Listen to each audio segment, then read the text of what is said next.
ఎంత అవమానపరచబడ్డావో అది అవసరమే లేదు, ఎంత దెబ్బతిన్నావో అది అవసరమే లేదు. హల్లెలూయా.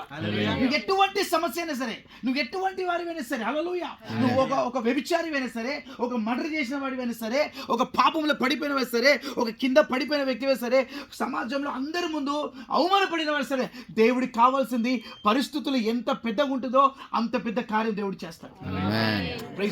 The only thing God needs how you much believe in God. Hallelujah. నువ్వు ఎంతగా దేవుడు నమ్ముతున్నావో అది మాత్రం చాలు దేవుడికి. హల్లెలూయా.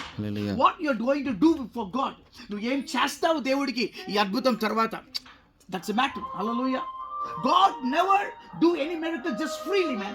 There is a deal. Hallelujah. నేను నీకు ఇది చేస్తాను, నువ్వు నాకు ఏం చేస్తావు. Simple. That's the deal of God. Hallelujah. నేను నీకు ఇది చేస్తాను, నువ్వు నాకు ఏం చేస్తావు.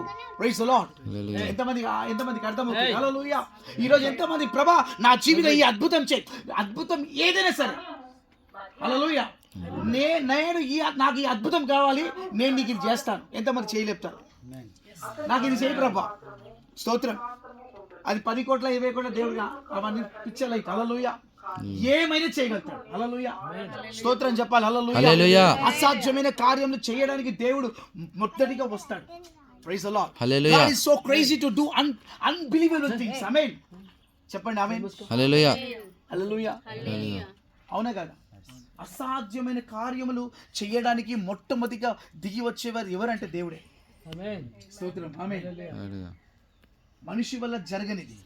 ఎందుకంటే ఎక్కడ ఆయన శక్తి, ఆయన ప్రభావము, ఆయన ఒక సత్తా ఎక్కడ చూపియాలో అని దేవుడు వెతికేవాడంట.